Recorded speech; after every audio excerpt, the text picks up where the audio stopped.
समय से 26 नवंबर को जिस दिन संविधान दिवस है, जिस दिन संविधान दिवस है 26 नवंबर, उस दिन हम लोग आरक्षण अधिकार रैली करने जा रहे हैं, महारैली।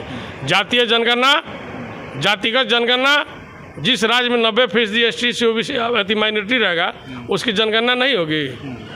जिस राज्य में पूरे भारत में 60% जो है कि OBC का संख्या है, झारखंड पहला राज्य है हिंदुस्तान का जिसमें सबसे ज़्यादा OBC रहते हैं, वो 14% जो है कि आपको उसको आरक्षण मिलना चाहिए। नहीं, OBC आरक्षण की बात आप लोग लगातार कह रहे हैं, 27% से 14% हो गया, बढ़ाने का बात कर रहे हैं, लेकिन उतना जन समर्थन मांग रहा है क्या? मेरा नैतिक संवैधानिक अधिकार, लेकिन उतना जन समर्थन आप लोग को नहीं मिला जैसे अन्य आंदोलनों को मिलता है, जैसे भाषा आंदोलन हुआ या खतियान हुआ। इसके लिए जन आंदोलन की आवश्यकता क्या था?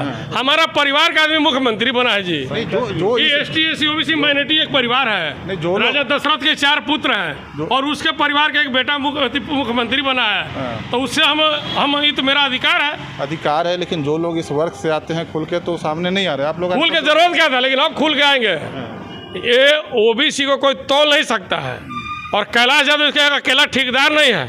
जोहार, मैं हूँ रंजीत कुमार, झारखंड OBC आरक्षण मंच के केंद्रीय अध्यक्ष कैलाश यादव से सीधे अभी हम लोग जुड़ेंगे और डुमरी उपचुनाव संबंधित के सहित अन्य विषयों पर बात करेंगे। डुमरी में जल्द ही चुनाव होने वाला है और दोनों जो प्रमुख उम्मीदवार जो हैं आपको OBC के ही से आते हैं जिसकी आप राजनीति करते हैं, लेकिन यह भी सच है कि झारखंड में OBC का आरक्षण जो है घटा के 14% कर दिया गया है। आपका किनको समर्थन है, क्या कहना चाहते हैं आप? देखिए, एक कैंडिडेट है जो इसके नेता OBC है और एक कैंडिडेट है जो OBC के थे डेथ कर गए, जिसके नेता गुरुजी और हेमंत सोरेन जी है। तो एक कैंडिडेट के जो नेता हैं आजसू पार्टी, जब बाबूलाल मरांडी जी की सरकार थी तो उस सरकार में वो शामिल थे और उसी समय जो है कि OBC का 27% से घटा के 14% कर दिया गया था। उसके बाद वो नेता लगातार जब भाजपा की सरकार बनी वो मंत्री बनते रहे, लेकिन कभी भी OBC को 27% की मांग उन्होंने मन से नहीं किया। जब अपोजिशन में हो गए, विपक्ष में हो गए, तो जो है कि आरक्षण की मांग उन्होंने उठाना शुरू किया, जिनका नाम सुदेश कुमार महतो जी। दूसरे नेता जो राज्य के मुखिया हैं, महागठबंधन के नेता हैं हेमंत सोरेन जी। हेमंत सोरेन जी का चुनावी वादा था कि जब हम सत्ता में आएंगे तो सबसे पहले जो है कि हम OBC का आरक्षण करेंगे 27%, अनुसूचित जाति का 14%। ये कमिटमेंट है, रिकॉर्ड में है, लेकिन 4 साल लगभग होने को है और आज वो कई उपचुनाव यहाँ पर आए हैं, लेकिन हेमंत सोरेन जी कभी भी गंभीर नहीं हुए। हम लोग काफ़ी जब जन आंदोलन किए, काफ़ी डिमांड किए, कई लोगों के माध्यम से मामला गया, तो मामला सदन में आया और इन्होंने कमिट किया कि हम आरक्षण देंगे। आरक्षण का तो इन्होंने लाया जरूर मामला, सदन से पास भी कराया, कैबिनेट से भी लाया, लेकिन इन्होंने 9 शेड्यूल में भेज दिया। आपको 9 शेड्यूल में भेजने की क्या जरूरत थी? आपकी मंशा साफ रहती तो आप अपने स्वयं जो है अपने इच्छा शक्ति से आप यहीं पर लागू कर दे। आपको 9 शेड्यूल में भेजने की क्या ज़रूरत है? तमिलनाडु सरीके कई राज्यों में वहाँ के राज्य सरकार ने अपने आरक्षण लागू करके उसको जो है कि अनुमोदन करा लिया, पालन लागू कर दिया और राज्य में जो है कि आरक्षण का लाभ लोगों को मिल रहा है। आप जो है कि क्या किए, शेड्यूल ट्राइब का 7.5% था संविधान का, आपने 26% कर दिया, कोई विरोध नहीं था। हमारा 27 को अब 14 कर दिया। हम 60% की आबादी में है तो हमको 14 मिल गया, उसमें भी 8% और 6% अलग कर दिया एनेक्सर 1-2 में, और 7 जिला को तो बिल्कुल अब शून्य कर दिया। ये 7 जिला को सुन करके वहाँ का लोगों का OBC का कौन सा अपराध है क्योंकि आप सुन करके उनका जो है कि भविष्य को खराब कर रहे हैं।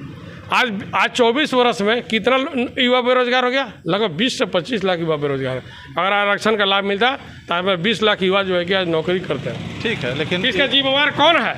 इसका जिम्मेवार आज की सरकार भी है। आपसे लोगों की आशा थी, अपेक्षाएं ज़्यादा थी, लेकिन आज भी लोग उपेक्षित हो रहे हैं। हाँ, लेकिन OBC वर्ग की जो लोग राजनीति करते हैं, जो बड़े नेता राज्य में माने जाते हैं, उनमें भी आपस में हमेशा फूट देखने को मिलता है। अभी जो दुमका में एक सम्मेलन हुआ तो वहाँ देखा गया कि सूरज मंडल के समर्थक और संजय यादव जो RJD के प्रधान महासचिव हैं, उनके समर्थक आपस में भिड़ गए। मुद्दा था आरक्षण को लेके, लेकिन अन्य विषय पे देखिए हम आपका संकेत को समझ रहे हैं। एक कल BP मंडल जो श्रद्धेय हम लोग के प्रणेता थे, जिन्होंने आरक्षण का अधिकार के लिए अनुशंसा किया था, तो ये जो सूरज मंडल जी हैं, सूरज मंडल जी किस कोख से जन्म लिए सूरज मंडल भूल गए हैं। भारतीय जनता पार्टी में जाने के बाद लोग का मस्तिष्क भूल जाता है क्या? BJP जितना कहती है ठीक उसका उल्टा काम करती है। भाजपा ही आरक्षण को ख़त्म किया है। बाबूलाल मरांडी जी राज्य के प्रथम मुख्यमंत्री थे, इन्होंने कटौती किया, जघन्य अपराध किया, छाती पर हम लोग को डोजर चलाने का काम किया। और उसी के नेता सूरज मंडल का इतिहास कैसे बना? सूरज मंडल को लालू जी ने जय का नेता बनाया, कैबिनेट का दर्जा दिया। जब लोकसभा का चुनाव रहा था सब लोग समर्थन किए, ओबीसी पिछड़े के नाते गुरु जी के साथ में रहा करते थे। सूरज मंडल जी अपने इतिहास में कितना पार्टी और कितने जाति के साथ गए हो जिसका कोई गिनती नहीं है। तो अपने शाखा में जाते जाते भाषा बदल गया और लालू जी पर कटाक्ष करते हैं। लालू जी पर हिंदुस्तान का कोई भी पिछड़ा, जो सच्चा पिछड़ा होगा, जो ओबीसी का जो जन्म पैदाइश होगा, वो कभी लालू यादव का जो है कि सामाजिक न्याय का सिंगल पुरोधा है। इतिहास गवाह है, अंत और आदि जब तक ये सृष्टि रहेगी तब तक लालू यादव का जो है कि सामाजिक न्याय के नाम पर गिनती होते रहेगा। सूरज मंडल क्या बोलेंगे? अगर हम लोग उस कार्यक्रम में रहते हैं तो सूरज मंडल को हम लोग बहिष्कार कर दिए रहते हैं और हमें लगता है कि वहाँ के लोगों विरोध किए होंगे। तो मेरे कहने का मतलब सूरज मंडल का कोई गिनती, कोई वजूद नहीं है और हम लोग पिछड़ा नेता उनको मानते भी कहाँ से आ गए। जब जब चुनाव आता है तो अपना चेहरा चमकाने का काम करते हैं। तो ऐसे ऐसे सूरज को कोई पूछता नहीं है। सूरज का यहाँ प्रकाश देने वाले बहुत से सूर्य है। नहीं, लालू यादव का पिछड़ों का सर्वमान्य नेता कह रहे हैं, लेकिन झारखंड जैसे बना जब से तो एक उनके बारे में यही ज़्यादा चर्चा होती है।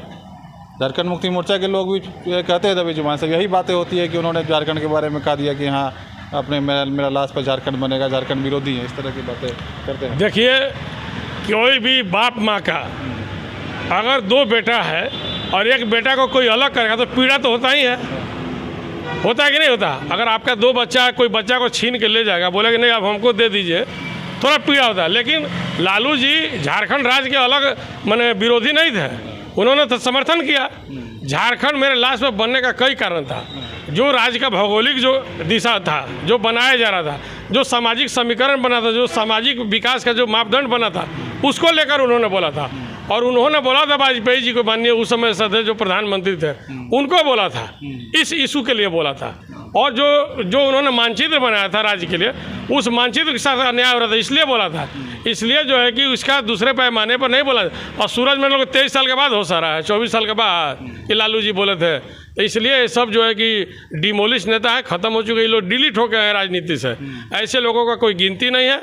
मैं स्पष्ट रूप से कहना चाहता हूँ, हेमंत सोरेन जी को भी मैं आग्रह करना चाहता हूँ कि आप अध्यादेश लाइए और अध्यादेश के माध्यम से 27% आरक्षण ओबीसी को आप यहाँ पर दीजिए। अगर नहीं दीजिएगा तो यही जो है कि आपको गले का घंटी जो है कि बांधना पड़ेगा और आपका इसका बड़े पैमाने पर खामियाजा भुगतना पड़ेगा।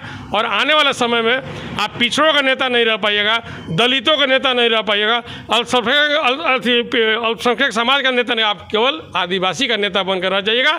जिसके चलते जो बाबूलाल जी का हश्र है वही आपका भी हश्र हो जाएगा। मैं स्पष्ट रूप से उनको संकेत और चेतावनी देना चाहता हूँ। नहीं, ओबीसी आरक्षण की बात आप लोग लगातार कह रहे हैं, 27% या 14% हो गया, बढ़ाने का बात कर रहे हैं, लेकिन उतना जन समर्थन मांग रहा है क्या? मेरा नैतिक संवैधानिक अधिकार, लेकिन उतना जन समर्थन आप लोग को नहीं मिला जैसे अन्य आंदोलनों को मिलता है, जैसे भाषा आंदोलन हुआ या खतियान हुआ। इसके लिए जन आंदोलन की आवश्यकता क्या है था?